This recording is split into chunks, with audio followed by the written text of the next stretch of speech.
ये मेरा personal experience ये है कि आप YouTube को एक उस्ताद माने, यानी आपने नाम देना होता है ना जी, आप नाम देते हैं। ये पेंसिल है मेरे हाथ में और खुदा न खास्ता मेरे पे कोई हमला करता है तो ये पेंसिल नहीं रहेगी, ये मेरा हथियार बन जाएगी। मैं इसको बाकायदा किसी को मार के अपने आप को बचाने की कोशिश करूँगा।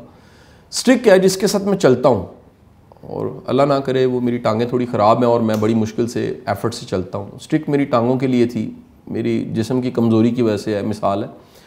लेकिन अल्लाह ना करे कि कुत्ता पड़ जाए और वही स्टिक जो है वो मेरी वो जो पहली नीड थी, टांगों की कमज़ोरी या चोट का लगना, वो सेकंड पे चली जाएगी और सर्वाइवल मेरी पहली नीड बन जाएगी। और मैं उस स्टिक को छड़ी के तौर पे हाँकने के लिए, डांटने के लिए, मारने के लिए कुत्ते को इस्तेमाल करूँगा।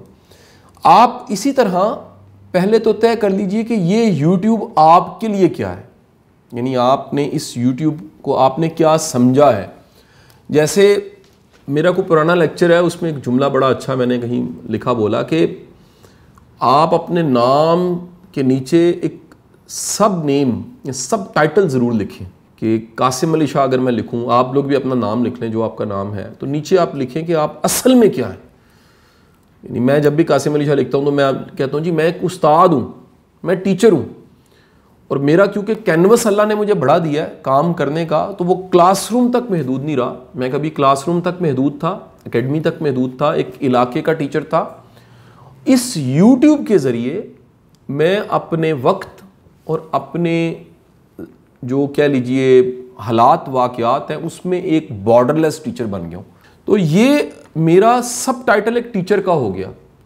इसी तरह आप एक अपने साथ भी एक्टिविटी कीजिए कि आप असल में क्या हैं जो आप लेकर YouTube पे आने लगे हैं। जो आप दिखाने और बताने जा रहे हैं, वो दिखाना और बताना पहले आप कन्विंस्ड हों कि ये मैं हूं या ये मैं बनने जा रहा हूं YouTube की मदद से, लर्निंग की मदद से, और आज चैनल बना के ये मैंने इस्टेब्लिश करना है।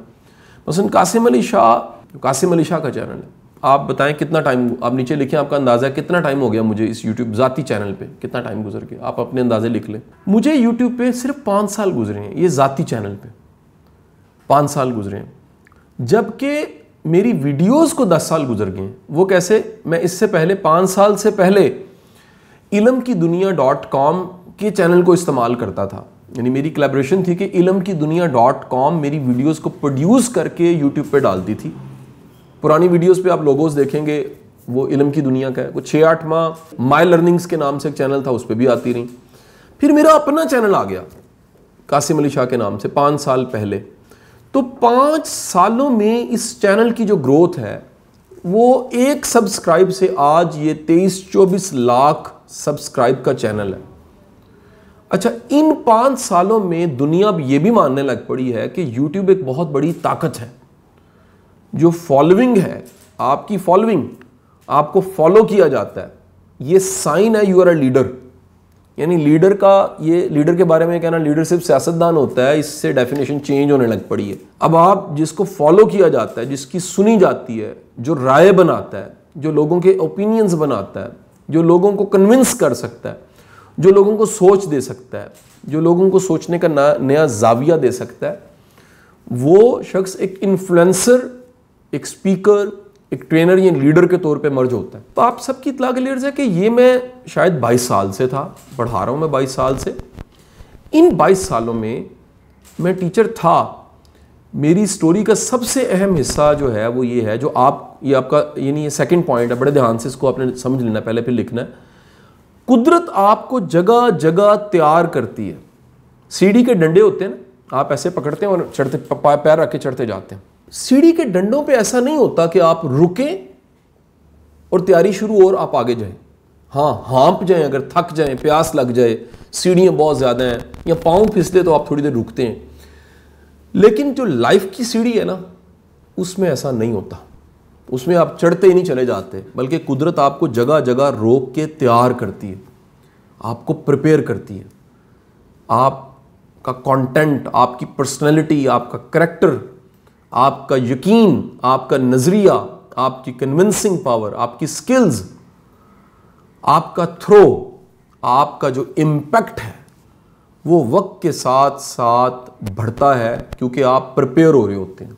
मैं आप सबसे गुजारिश कर दूं, जो एक सा ही रहता है वो ख़त्म हो जाता है, और जो अपग्रेड होता रहता है उसकी लाइफ ज़्यादा हो जाती है, वो ज़्यादा जीता है, वो ज़्यादा बड़ा काम कर जाता है। सो मेरा मानना है कुदरत स्टेप बाय स्टेप आपको प्रिपेयर करती है। आज मैं अगर पीछे मुड़ के 22 साल के प्रोफेशनल अपनी ज़िंदगी को देखूं तो मैं बड़े आराम से एनालिसिस कर सकता हूं, क्योंकि मुझे खुद आदत है पिछली ज़िंदगी को रिफ्लेक्ट करने की। ये लफ्ज़ लिख लीजिएगा, रिफ्लेक्ट योर लाइफ।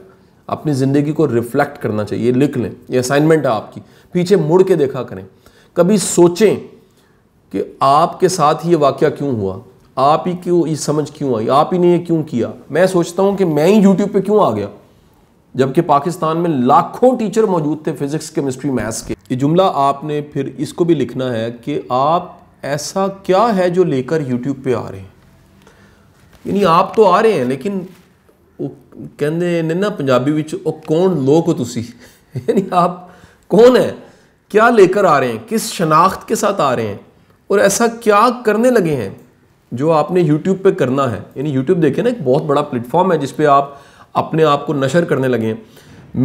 मेरा तो एक बड़ा ही बरादराना मशवरा कई लोगों को होता है कि मेहरबानी फरमा के ना आए, क्योंकि अगर आपकी बेशुमार नलायकी हैं तो यूट्यूब से जैसे ही आप आएंगे यूट्यूब पे उन नलायकियों के साथ, तो वो सारी नलायकियाँ रजिस्टर्ड हो जाएंगी, और ये रजिस्टर्ड हो जाएगा बंदा रज के नलायक है।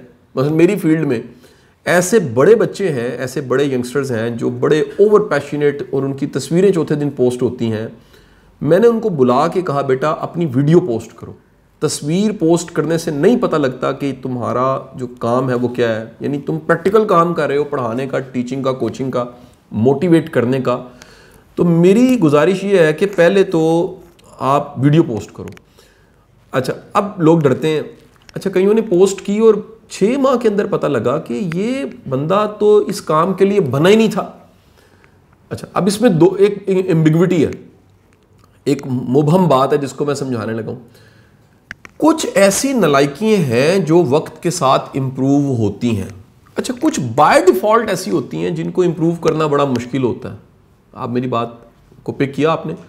यानी इंप्रूवमेंट के एरिया या इंप्रूवमेंट की विंडो के साथ चलना वो नॉर्मल है। मैं आज भी इंप्रूव हो रहा हूँ, आज भी मुझे कई गलतियां मेरे उस्तादों ने, मेरे बड़ों ने, मेरे मेंटोर्स ने, मेरे एडवाइजर्स ने मुझे बताई होंगे कि शाह साहब ये ज़रा आप ठीक कर लें, ये गलती सही कर लें, इसको समझ लें। कई गलतियां ऐसी हैं जो ठीक की ही नहीं जा सकती। मसलन आप इसका मतलब अब ये मैं कहना चाहूँगा, राइट पर्सन राइट प्लेस पे होना चाहिए। राइट पर्सन ही यूट्यूब पे होना चाहिए। यानी जो समझ क्या है कि यूट्यूब क्या है। यूट्यूब एक जिन है, ये इतना ताकतवर जिन है कि ये आपकी, अगर आप लाइक हैं तो एक आपकी फॉलोइंग की इंतहा हो जाएगी।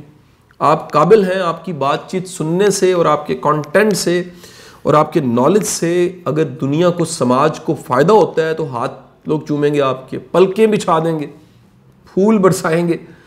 लेकिन अगर आप इसी यूट्यूब पे आते हैं और आप जल्दी आप लोगों को पता लगता है कि यार इसके पास कुछ नहीं है ऐसा, इसके पास बताने, सिखाने, समझाने को कुछ नहीं है। क्या बोला? बताना, समझाना और सिखाना कुछ नहीं है। अगर ये बात लोगों को पता लग गई ना, तो सर फिर याद रखिएगा, आप जो मर्जी कर लें, कोर्स कर लें या आप सब्सक्राइब बाय कर लें, फ़ायदा कोई नहीं है। ऑर्गेनिक जो सक्सेस है, यानी अपने काम, अपनी मेहनत, अपनी स्किल और अपने कंटेंट से सक्सेस, वो बड़ी ज़बरदस्त सक्सेस है। वो सक्सेस, यानी मुझे बड़ा फनी सीन लगता है कि एक लोडर, उसके ऊपर एक कार रखी हुई है और कोई लेकर जा रहा है। यानी जो खुद चल सकती है उसको लोडर पे रखा हुआ है, लेकिन करीब जाके हम देखते हैं तो पता लगता है कि सही रखी हुई है, क्योंकि उस कार का एक्सीडेंट हुआ हुआ है या वो कार ख़राब है, लिहाजा उसे कोई और लोडर चाहिए जिस पे कार रख के लेके जाई जाए। आप यूट्यूब पे आ रहे हैं, आपको खुद बड़ी इमदाद चाहिए। आपके पास नॉलेज नहीं है, आपके पास कंटेंट नहीं है, आपके पास बातचीत नहीं है, आपके पास प्रॉपर कम्युनिकेशन स्किल नहीं है, आपको पता नहीं है कैमरे को फेस कैसे करना है, आपने प्रैक्टिस नहीं की, आप मेहनती नहीं है। सही बताऊँ तो अगर आप क्रेजी नहीं है तो ये टारगेट आप अचीव नहीं कर सकते। दुनिया का सबसे बेहतरीन वक्त आप गुजार रहे हैं इस वक्त, ये वक्त जिसमें आपको टीवी ना बुलाए, अखबार ना छापे, कोई बाजू ना पकड़े, फ़कत एक आपके पास मोबाइल फ़ोन है, इंटरनेट का कनेक्शन है और आपके पास बातचीत है, आपकी बातचीत में जान है, दुनिया आपकी फॉलोअर बन जाती है। लेकिन आपके पास बेस्ट मीडिया हाउस है, बेहतरीन प्रोडक्शन है और आप में कुछ नहीं है, आपके पल्ले कुछ नहीं है, आपकी जेब में कुछ नहीं है, आपके पास कंटेंट, आपके पास बात, आपके पास वही बताने, समझाने, सिखाने के लिए कुछ नहीं है, तो फिर याद रखिएगा इस सारी बेहतरीन दुनिया की प्रोडक्शन कुछ नहीं कर सकती। अच्छा, मैं आपको इसकी एक मिसाल देता हूँ। ये जो सारा नुक्ता समझा है इसको प्रैक्टिकल पर्सनल लाइफ में से समझाता हूँ। जब मैंने यूट्यूब शुरू किया, पर्सनल यूट्यूब, तो मेरे पास अच्छे इक्विपमेंट नहीं थे और बड़ी मज़े की बात बताऊँ, वो इक्विपमेंट 3 साल तक अच्छे नहीं थे, 3-3.5 साल तक अच्छे इक्विपमेंट नहीं थे। बड़ा सस्ता सा हैंडी कैमरा, बड़े महदूद से वसाइल और बड़ा थका हुआ इंटरनेट का कनेक्शन। एक टीम मेंबर जिसका नाम ज़िशान, आज भी वो इस वक्त कैमरे पे है, ओल्ड पुराना तरीन बंदा, बाबा ज़िशान मैं उसको कहूँगा, जो पुराना हो जाता है बाबा ज़िशान हो जाता है। अब इतना पुराना बंदा जो आज मौजूद है वो गवाह है कि ये सारी स्टोरी में जब हमने शुरू में चीज़ें प्रोड्यूस की तो इक्विपमेंट हल्का था, प्रोडक्शन बहुत लो थी, लेकिन जो बातचीत थी, जो कंटेंट था, जो नॉलेज था और जो उसकी सादगी थी, मेरी पावर आप जानते हैं। आपको ये भी क्वेश्चन अगर पूछा जाए कि मेरे सारे काम में जो बड़ी ताकतें हैं, मैं बात करूंगा प्रोफेशनली, जो बड़ी स्ट्रेंथ्स हैं, आपके ख्याल में क्या हैं? आपकी ऑब्जर्वेशन क्या कहती है? मेरी स्ट्रेंथ्स क्या हैं?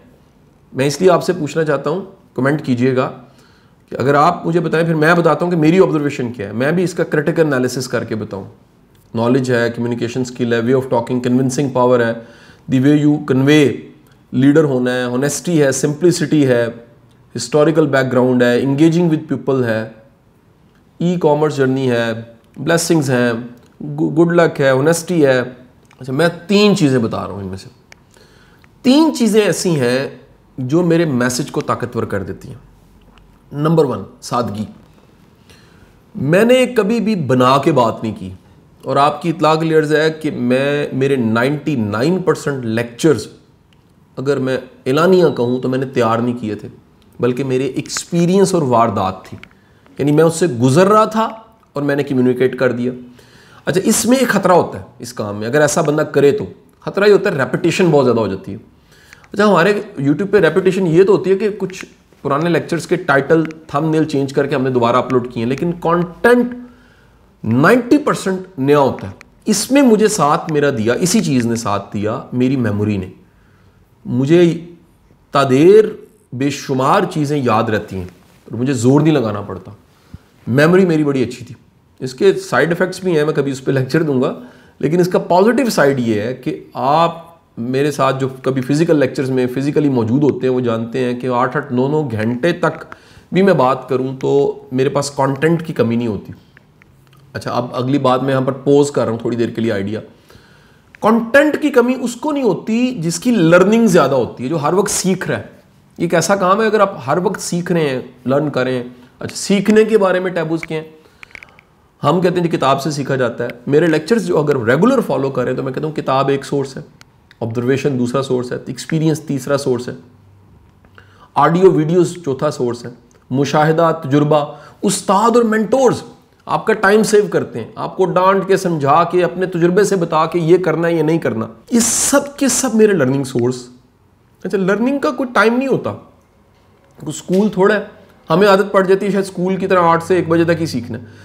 24 घंटे सीखा जा सकता है। सम टाइम में ख्वाब ऐसा आता है कि आपको नोट करना पड़ता है, एक मैसेज होता है उसमें भी, राह जाते जाते आप चीज़ें नोट करते हैं। मेरे सामने ये सुबह के पेपर्स पड़े हुए हैं आज के, कितनी बातें इस पर लिखी होंगी, रैंडम, ये देखें कितनी चीज़ें इस पर लिखी होंगी। ये आपके, मुझे इन्होंने टॉपिक दिया, ये बोलना है, इस कितनी बातें इसकी बैक साइड पे लिखी हैं, यहाँ नोट्स बने हुए। ये क्या है? जो सीख रहा बंदा वो हर वक्त सीख रहा है, हर जगह सीख रहा है कि यार ये बात मैंने ऐसे सीखी, ये मैनेजमेंट का प्रिंसिपल सीखा। तो जब आप बहुत सा सीखते हैं, बहुत सा कंटेंट आपके पास होता है, तो फिर आपके पास कहने को बहुत कुछ होता है। यानी मेरी पहली स्ट्रेंथ क्या होगी जी? सादगी। उसकी मिसाल ले लें कि मुझे उर्दू पंजाबी मिक्स बोलने की आदत है और मैं ज़्यादा फ्लो में पंजाबी बोलता हूँ। यानी मेरी बड़ी बड़ी हाई प्रोफाइल की मीटिंग्स हैं जिसमें तादेर मैं पंजाबी बोल लेता हूँ, मुझे नहीं हेजिटेशन फील नहीं होती और मुझे कभी कॉम्प्लेक्स फील नहीं हुआ कि मेरी अपनी ज़ुबान है, पंजाबी है या उर्दू है, मैं खुशी से बोलता हूँ। जो कॉम्प्लेक्स में है वो मेरी हमदर्दी है उसके साथ। नंबर 2 ताकत, वो है इखलास। जब तक आप ये तरतीब से लिखना अपने इन पॉइंट्स को, जब तक आप अपने काम यानी काज के साथ मुखलिस नहीं हैं, आप में ताकत नहीं आती, आप में एनर्जी नहीं आती। नंबर 2 इसी का पॉइंट है, आप अपने साथ मुखलिस नहीं हैं। नंबर 3 आप अपनी ऑडियंस के साथ, अपने फॉलोअर्स के साथ मुखलिस नहीं हैं। ये 3 चीज़ें क्लियर होना बड़ा ज़रूरी है। अपनी काज के साथ कमिटेड होना, किसी सूरत कुछ हो जाए, मैं एंटरटेनमेंट पे काम नहीं कर सकता क्योंकि मेरा युआंड्रा, मेरी एक्सपर्टीज सारी की सारी वो नॉलेज पे है, सिखाने पे है, ग्रूमिंग पे है। 1000 क्रिटिसिज्म हो जाए, मैं अपनी डोमेन नहीं छोड़ूंगा। क्यों नहीं छोड़ूंगा? क्योंकि मैंने तय कर लिया कि मेरी बैटल फील्ड है, इसी पे मैंने काम करना है। पहली चीज़ बोली थी मैंने, सादा होना, सिंपल होना। दूसरा मुखलस होना। और तीसरी आपको स्ट्रेंथ बता दूँ, जो कि आप में से कोई मेरी तरह का नलायक बैठा तो उसे तो ज़रूर फॉलो करनी चाहिए। तीसरी चीज़ है मेहनत। मैं आज भी बगैर रुके 15-18 घंटे काम कर लेता हूँ। यानी मैं सम टाइम रात को जब निकला, लास्ट मीटिंग क्लोज करके, आजकल थोड़ा सा स्ट्रेच किया, मेरा वो जो 5 बजे का रूल है घर जाने का थोड़ा सा ख़राब हुआ है और माफ़ी मांगता हूँ, रोज़ मैं माजरत करता हूँ और इसको फिर सब्सिट्यूट करता हूँ। मेरे बच्चे, मेरी बेगम आजकल ऑफिस आ जाते हैं, 2-3 घंटे यहाँ गुजार देते हैं। होता है ना जी, आप जी आज दिल नहीं कर रहा। अच्छा, मेरी डिक्शनरी में ये है ही नहीं। मैंने ये सफ़ा बड़ी जल्दी बचपन में फाड़ के फेंक दिया कि मूड बेस्ड काम नहीं करना, मैं माइंडफुल काम करता हूँ। माइंडफुलनेस का मतलब होता है आप उस मोमेंट्स में जिए। यानी अगर मैं याद करना चाहूँ आपसे बातचीत करते कि मैं 1 घंटा पहले क्या कर रहा था, मुझे याद नहीं आ रहा इस वक्त। क्यों? क्योंकि मैं इतना मौजूद हूँ इस लेक्चर में, मैं इतना डूबा हूँ इस लेक्चर में कि मुझे जोर लगाना पड़ेगा ये याद करने के लिए कि 1 घंटा पहले मैं कहाँ पर था। ये है अपने आप, अपने आप काम के साथ डूब के, गुत्थम गुत्था होके काम करना। ये अगर स्टेमिना आपके पास है तो कुदरत बड़ी मेहरबान है। कुदरत नालायकों को लाइक कर देती है, लेकिन नालायक मेहनती होना चाहिए। यानी मेरे मुताबिक लाइक सुस्त बड़ा खतरनाक है। क्या कम्बिनेशन है? लाइक सुस्त। उससे ज़्यादा बेहतर कम्बिनेशन है नालायक है थोड़े से, मेहनती बहुत ज़्यादा है। तो मैं रज के नालायक हूँ लेकिन टका के मेहनती हूँ। और ये जो मेहनत है ये बड़ी चीज़ों को कवर कर जाती है। पंजाबी में उसे कहते हैं कजन काज देती है। तो मैं हर वो चीज़ जो सीखने वाली उसे मेहनत से सीखता रहता हूँ। लिखना है, मेरी हैंड राइटिंग ठीक नहीं थी, मैंने लिख के ठीक कर ली। मेरी कम्युनिकेशन वीक थी, मैंने बोल के ठीक किया, इंप्रूव किया इसको। मेरे लफ्ज़ फंबल कर जाते, अल्फाज फंबल करते थे। मैंने 2-3 साल रेडियो किया, क्योंकि रेडियो बड़ा मुश्किल काम होता है। वो भी वैसे जूम स्काइप की तरह ही होता है, क्योंकि उसमें आपके सामने ऑडियंस कोई नहीं होती, एक माइक होता है, आपको इंगेज करना होता है अपनी ऑडियंस को।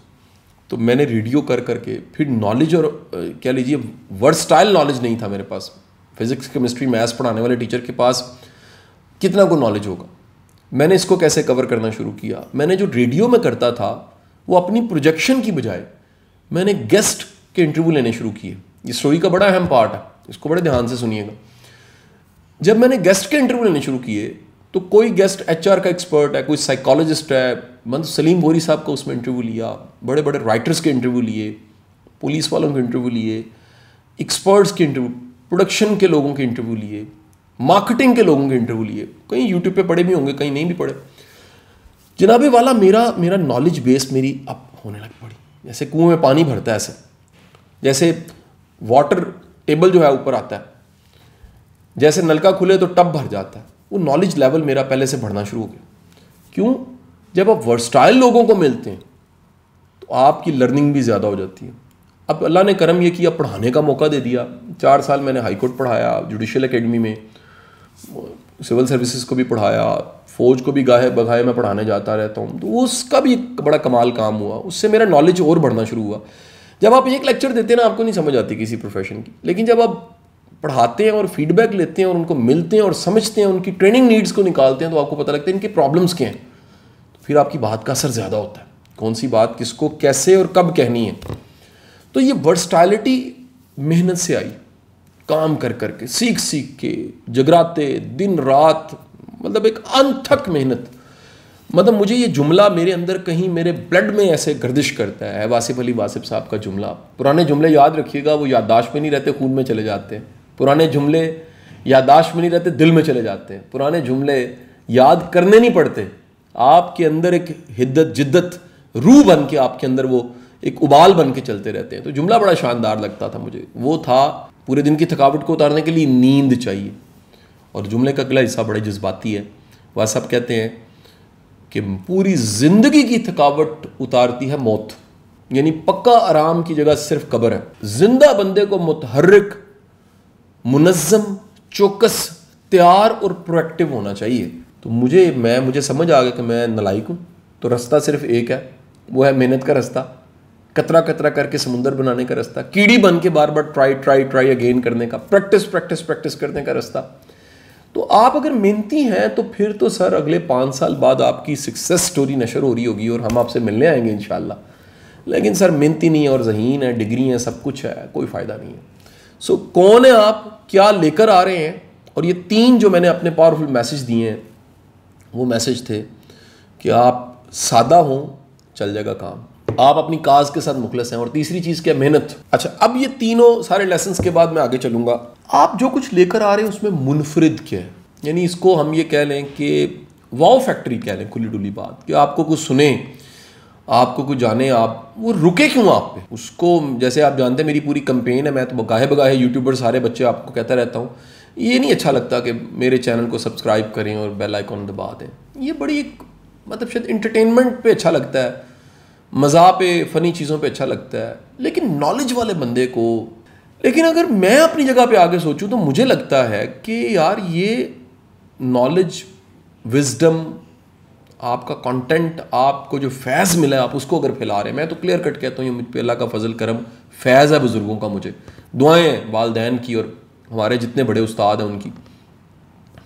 अगर ये फैज़ और करम है तो फिर ये मुनासिब नहीं है कि मैं ये कहूँ चैनल को सब्सक्राइब कर लें और बेल आइकॉन दबा दें, क्योंकि सूरज को कोई बैनर नहीं लगाना पड़ता, दरिया को कोई इश्तिहार लगाना नहीं पड़ता, हवा को कभी आपने देखा है हवा का बैनर लगा हो या हवा का फ्लायर शेयर हुआ हो, मैं चल पड़ी हूँ, नहीं होगा ऐसा। कभी आपने असली सुचे माल्टे की कंपेन देखी हो, ज़बरदस्त खालस माल्टे की, एक कमाल की चीज़ है। खालस और असली चीज़ की कंपेन की ज़रूरत नहीं होती। ये एक काम बताता है कि कमर्शियल है कुछ, जिसको कहना पड़ रहा है subscribe, bell icon. Original organic चीज़ें वो अपनी जगह खुद बनाती हैं। मैं आपको ये भी बता दूं, अच्छी चीज़ अपनी जगह खुद बना लेती है, अच्छे बंदे अपनी जगह खुद बना लेते हैं, आप उनसे बच नहीं सकते। आप उनके करीब जाके आप मकनातीस जैसे खींचता है वो आपको खींच लेते हैं। तो अच्छे बंदे में कशिश ऐसी होती है, अल्लाह ऐसी रूहानियत डाल देता है, अल्लाह लोगों के दिलों में डाल देता है कि इसका अदब करो, इसका एहतराम करो, और उसको पॉलिश करने के लिए उसके हासिल पैदा करता है। ये भी बता दो, अल्लाह ने जिसको पॉलिश करना होता है, ग्राइंड मिलनी होती है, चक्की में से गुजारता है। वो चक्की होती है इल्ज़ाम की, कमेंट की, हसद की, बुग़्ज़ की, ताकि और पॉलिश हो, और बेहतर हो जाए, और निखर के सामने आए। क्योंकि उसे पता होता है जिसने बेहतर होना होता है कि मुझे जवाब नहीं देना, मेरे पास एक ही तरीका है जवाब देने का, वो क्या, मैं इंप्रूव हो जाऊँ और इंप्रूव हो जाऊँ और इंप्रूव हो जाऊँ। दुनिया में अपने दुश्मन को, है तो वैसे बच्चगाना जुमला लगेगा लेकिन बड़ा पुरतासीर जुमला है, अपने दुश्मन को जवाब देने का, सज़ा देने का सबसे बेहतरीन तरीका है मज़ीद इंप्रूव करें और बेहतर हो जाए और शानदार हो जाएं, और अपने पीछे लिख के लगवा दे, catch me if you can. याद रखिएगा, तरक्की करने के लिए जिन्होंने तेज़ चलना होता है वो जवाब नहीं देते, वो काम करके दिखाते हैं, वो करके दिखा देते हैं कि ये देखो। तो आपसे मेरी गुजारिश है कि आप डटे रहें, लगे रहें, मेहनत करें, स्ट्रगल करें, एफर्ट करें, अल्लाह ताला आपको ढेरों कामयाबियाँ अता फरमाएगा। आखिरी मेरी बातचीत का हिस्सा ये है कि ये जो YouTube है ना, इससे आप ढेरों बरकत और सवाब कमा सकते हैं। कैसे? यार आप फ़कत अपनी नीयत ठीक कर लेना, आप नीयत कर लें कि या बारी ताला, बल्कि आप सब मेरे साथ मिल के ज़रा दुआ मांगें। दुआ क्या कि या बारी ताला मुझसे कोई खैर का काम ले ले, आमीन। नीयत बड़ी ताकतवर चीज़ होती है, नीयत रास्ते आसान कर देती है, नीयत मंजिल पे पहुंचा देती है। हम अपनी नीयत को ठीक करें। जब आपकी नीयत अच्छी होगी सर, बड़े बड़े रब काम लेगा। नीयत अच्छी नहीं है तो बड़े बड़े काम भी छोटे हो जाएंगे। बंदे की नीयत कमाल होनी चाहिए, बंदे की नीयत ज़बरदस्त होनी चाहिए। अब देखें, आप सब लव करते हैं, मोहब्बत करते हैं, ये भी आपको एस्पेक्ट बताता जाऊँ। रोज़ देखते होंगे यार, ठीक है, हज़ारों कमेंट लव, मोहब्बत के, रिस्पेक्ट के, दुआओं के आते हैं, या आप कितनी कितनी अच्छी दुआएं मेरे लिए कर रहे हैं। जैसे माँ आपको कामयाब देखना चाहती है। मेरा सोना रब तो दिन में 5 बार मस्जिदों से अजान आती है, हय्या अल फलाह, तर्जुमा करके देखें कभी इंग्लिश में, कम टुवर्ड सक्सेस, कामयाबी की तरफ आओ, कामयाबी की तरफ आओ। रोज़ नमाजों में पढ़ते हो रब्बना आतना फिद दुनिया, आप दुनिया की खैर भी मांगते हो, आखिरत की कामयाबी भी मांगते हो। तो अल्लाह के बंदो, रब तो सरापा मोहब्बत है। आपको जैसे थोड़ा सा पता लग जाए किसी की ताकत का, एक SHO की ताकत का पता लग जाए, एक इलाके की DC की ताकत का पता लग जाए, आपको वज़ीर आज़म वज़ीर आला की ताकत का पता, आपको अमेरिका के सदर की ताकत का पता लग जाए, और अगर आप सोचें आपको कायनात के रब की ताकत का पता लग जाए, कितना ताकतवर रब है आपका, तो फिर आप पता क्या करेंगे? आप अपनी मुश्किलों की आंखों में आंखें डालेंगे और मुश्किलों को कहेंगे कि तुम छोटी सी हो, मेरा रब बहुत बड़ा है, मेरा रब बहुत बड़ा है, और मेरा रब इतना ताकतवर है, इस मुश्किल की कोई हैसियत ही नहीं। वो मुश्किल बोना हो जाएगी और आपका कद बड़ा हो जाएगा, लेकिन आपको खबर तो हो कि आपका रब कितना बड़ा है। एक ज़र्रे के बराबर भी पता लग जाए कि रब कितना मेहरबान है, रब कितना नवाजने वाला है, फिर क्या होगा? मुश्किलें छोटी हो जाएंगी। वादा करें कभी इन आंसुओं को दुनिया के सामने पेश नहीं करना। आंसू दुनिया की वह चीज़ है जो अगर आपने पेश करनी है तो सिर्फ अपने रब की बारगाह में पेश की जा सकती है। ये इतने कीमती हैं, इनकी इतनी ज़्यादा वैल्यू है, ये इतने प्रेशियस हैं, इनका दाम सिर्फ एक ही जगह लग सकता है। इनको छोटे मोटे बाजार में ना बेचें खुदा के लिए, इनको रोले ना। पंजाबी में वासिफ साहब का शेर मुझे बड़े, वासिफ साहब ज़ुबानी याद, खंजू सांब के रखी कोल। अब जिनको पंजाबी नहीं आती बोर हो रहे होंगे, उर्दू कर देता हूँ इसकी। खंजू सांब के रखी कोल, खंजू सांब के रखी कोल, ए मोती बनसन अनमोल। यानी आप अगर आंसू संभाल लोगे अपने तो ये जो मोती हैं, ए मोती बनसन अनमोल, अनमोल का होता है, इनका मोल ही कोई नहीं है। ये जो आंसू होते हैं इनको संभालना चाहिए, इनको रब की बारगाह में पेश करना चाहिए, इनको तन्हाइयों में सजदों में पेश करना चाहिए। इनको कभी ज़ात आपकी बातचीत होती है उसके साथ, हर वक्त बातचीत होती है, तो आप उससे बातचीत करें तो दिल से करें, यकीन से करें। जैसे कोई सामने बैठा हो तो कितने एतमाद से आप बात करते हैं। आपका मोहब्बत करने वाला, सबसे ज़्यादा मोहब्बत करने वाला जितनी अटेंशन तवज्जो से आपको सुनता है, उससे ज़्यादा तवज्जो से आपको पता लग जाए कोई सुनने वाली ज़ात है, क्या करेंगे आप? ज़रा जस्ट इमेजिन करें, आप सबसे ज़्यादा माँ मोहब्बत करती है, आपको पता लग जाए माँ 70 माँओं के बराबर कोई ध्यान दे के मुझे सुनने वाला अगर है तो मेरा मौला, मेरा रब है। तो आपका दिल करेगा अपनी तकलीफ़ को, अपने गम को, उसका इश्तिहार लगाने को, यार देखो जी यार ठीक नहीं होता पे, मुल्क नहीं होता। दुआ करो, जो कर सकते हो वो करो और बाकी के हिस्से की दुआ कर दो। लेकिन जो कर ही नहीं सकते उसका रोना कैसा, और जो कर सकते हो वहाँ रोना कैसा, वहाँ तो कर देना था आपने। सो आज से जो कर सकते हो कर दो, और जो नहीं कर सकते कबूल करो। आज बड़ा मैं लकी हूँ, मैं आज जहाँ बैठा हूँ अभी थोड़ी देर बाद फेसबुक पे तस्वीर शेयर करता हूँ, आज में या कल में मेरे जो इंग्लिश के उस्ताद थे अमजद अवान साहब सुबह मुझे मिलने आए। मेरी से कुताई हुई, मैं थोड़ा सा लेट हो गया, तो वो मैंने दफ्तर के लोगों को कहा था उनको बिठाना है, फूलों से रिसीव करना है पूरे प्रोटोकॉल के साथ। जब मैं कमरे में एंटर हुआ तो मैंने चुप करके दरवाज़ा पीछे से खोला, तो मेरे सामने वाली कुर्सी पे, मैं उधर बैक साइड पे मेरा दरवाज़ा है, तो मैं एंटर हुआ तो उनका बेटा उठ कर खड़ा हुआ, मैंने इशारा किया चुप, पता नहीं लगने देना। तो मैं चुप करके पीछे से चलते चलते अपने उस्ताद के कदमों में आके बैठ कर घुटनों को मैंने हाथ लगाया, ज़मीन पे बैठ गया। तो सर ने एकदम खड़े हो, वो की हाल है मेरे पुत्र दा। मैं कहा सर बैठ, मैं कहा सर तुसी उत्थों उठो, तुसी मेरी सीट पे बैठो। तो सर को मैंने अपनी सीट पे बिठाया और फिर मैंने सर को याद करवाया कि सर वो याद करें आज से 20-22 साल पहले वाला वक्त, मैं आपको असर के नमाज के लिए वज़ू करवा रहा था और आपने वज़ू करने के बाद आसमान की तरफ देख के दुआ की थी कि जा पुत्रा तेनू अल्लाह रंग लाए, तेनू जहान दे रंग लाए, तेनू अल्लाह ने बड़े रंग लाने ने। मैं कहा सर वो नलाइक जो था, जो वज़ू करवा रहा था, आज वो दुआएं कबूल हो चुकी हैं। मेरी दुआ है अल्लाह आपको जहान के रंग लगाए, अल्लाह आपको कामयाब करे, अल्लाह आपको सलामत रखे, अल्लाह आपको खिदमत गुजार बनाए, अल्लाह आपको ऐसा बनाए कि आपके वालदैन ज़माना आप पे रश्क करें, अल्लाह आपको ऐसा बनाए आपका जीना इबादत हो जाए और आपका मरना भी इबादत हो जाए। पाकिस्तान जिंदाबाद। बहुत बहुत शुक्रिया आप सबका। Thank you.